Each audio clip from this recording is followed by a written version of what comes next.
चलो भाई देखो अब मैं क्या करता हूँ। आपसे प्रश्न है ये कि आप लोग लंबे वक्त से हर शो में आपने अडानी को देश का दुश्मन बनाया। आप रोज टीवी पर बोलते हैं अडानी अंबानी दो इनके दो करते हैं। अगर मोनोपोली हर क्षेत्र में उसको करा रही है ये सरकार, फिर क्यों गहलोत साहब गलबैया कर रहे थे उनके साथ स्टेज में? क्या ये हिंडनबर्ग की रिपोर्ट आई तब कांग्रेस पार्टी के नयन चक्षु खुले? आपको पहले से नहीं पता था? आपको भी लगा कि उसके साथ बिजनेस करना या उनका निवेश करना राजस्थान में आपके लिए फायदेमंद होगा? जब वो नौकरियां देता है उस शख्स को आप विलन अब क्यों बना रहे? मेरे प्रश्न का जवाब दीजिए। मैं आप ही के प्रश्न का जवाब दे रहा हूँ।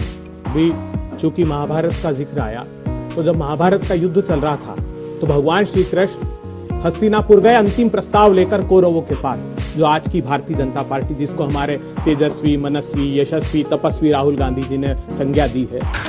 तू समझा? हाँ। नहीं तू समझा नहीं।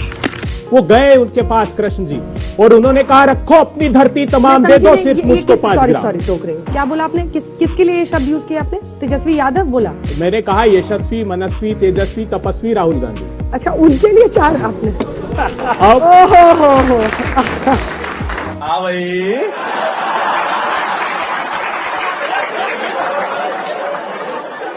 कैसी लगी? आगे स्वाद। आज तो आपके मार्क्स 100 हो गए। अब भगवान श्री कृष्ण गए और कहा कौरवों से कि रखो अपनी धरती तमाम दे दो, सिर्फ 5 ग्राम। कौरव ये भी दे न सके, आशीष समाज का ले न सके। नाइस। यही तो राहुल गांधी कह रहे थे। वो कह रहे थे कि हिंदुस्तान के एमएसएमई को आपके पास बेरोजगारी 10.6% क्यों है? जानते हैं आप? क्योंकि इस हिंदुस्तान के नियोजित रूप से एमएसएमई को तबाह कर दिया गया। पढ़िए मिंट स्ट्रीट मेमो आरबीआई की रिपोर्ट। वो कहते हैं नोटबंदी का गलत निर्णय और गलत तरीके से जीएसटी लगाने से तबाह हो गया। शर्म करो शर्म। आप जाइए श्रीलंका तबाह हुआ। वहां पर इलेक्ट्रिसिटी अथॉरिटी ने पार्लियामेंट्री स्टैंडिंग कमेटी के सामने रिप्लाई फाइल किया। क्या रिप्लाई फाइल किया? उन्होंने कहा कि कोई ऑप्शन नहीं था। भारत की सरकार ने कहा कि यह प्रोजेक्ट आपको अडानी को देना ही पड़ेगा। अगर कोई एक आम आदमी लोन लेने जाता है कहीं संस्था पर, तो क्या करते हैं? मकान के लिए लोन लेते हैं तो क्या करते हैं आप? वो मॉर्गेज कराता है, कोलेटरल सिक्योरिटी लेता है आपसे। वो कहता है कि मकान की कीमत का असेसमेंट हम करेंगे और उसके आधार पर आपको लोन दिया जाता है। सही पकड़े हैं। अडानी जी की असेट्स की बात कर रहे हैं।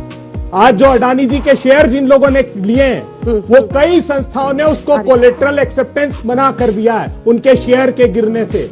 आज मुझे बताइए क्या उसका असेसमेंट किया गया? शाबाश बेटा। क्या अडानी जी की एसेट्स का असेसमेंट करके कौन करेगा? ये लोग दोनों तय नहीं कर सकते। हम कह रहे हैं कि वो 38 शेल कंपनी जिनका नाम हिंडनबर्ग ने दिया है, उन्होंने कहा है, एक नाम दिया है चीनी व्यापारी का, चांग चुंग लिंग। अरे कहना क्या चाहते हो? जो हिंदुस्तान की एजेंसियों के रडार पर है। अडानी जी के भाई का और उसका सिंगापुर में एड्रेस एक है। क्या कनेक्शन है हिंदुस्तान जानना चाहता है। क्या बात है? कि मुझे शक था, आपने मेरे सवाल का जवाब ही नहीं दिया। गए ही नहीं आप उधर, एकदम पतली गली से निकल गए sir. I am so sorry. मैंने कोई पतली गली नहीं, आप आपने जवाब कहाँ दिया सर? मैं तो पूछ रही हूँ कि आप रोज मुझे समझाते थे कि ये लोग मोनोपोली बिठा रहे हैं शख्स का, इसको देखिए कहाँ से कहाँ पहुंचा दिया। लेकिन फिर कितने दिन पहले की बात है सर? अंजना जी देखिए, मुंद्रा पोर्ट, कांग्रेस पार्टी के समय भी मुंद्रा पोर्ट का एग्जिस्टेंस था अडानी जी का। वैधानिक व्यापार में कोई दिक्कत नहीं है, कोई भी निवेश करे। अरे जो अनैतिक लाभ ले रहा है उसके साथ आप क्यों लाभ लेने की सोच रहे थे? यही तो प्रश्न है मेरा। रथ चाहिए क्या औरत को? हमने कहा कि हम जो अनैतिक काम कर रहा है, जो अनैतिक काम कर रहा है उसके साथ नहीं। अगर हिंदुस्तान के 40 करोड़ लोग जो, 1 मिनट आखिरी बात करने दीजिए, ये आरोप लगा रहे थे चार्टर का। जानते हैं आप अडानी जी की सच्चाई? हमारे समय वहां एनवायरमेंटल मिनिस्ट्री ने एक जांच कराई उनके खिलाफ। देश की मूर्धन्य वैज्ञानिक और एनवायरमेंटलिस्ट सुनीता नारायण, उसने कहा कि इन्होंने, इनके मैनग्रूव्स ने अडानी पोर्ट ने खत्म कर दिए। 200 करोड़ रुपए का हमने जुर्माना लगाया। मैं पूछना चाहता हूं देश की सरकार से, 2013-14 में हमने रिपोर्ट प्रस्तुत की, क्या वो जुर्माना लगाया गया? ठीक। अरे देवा, ये गड़बड़ है बाबा।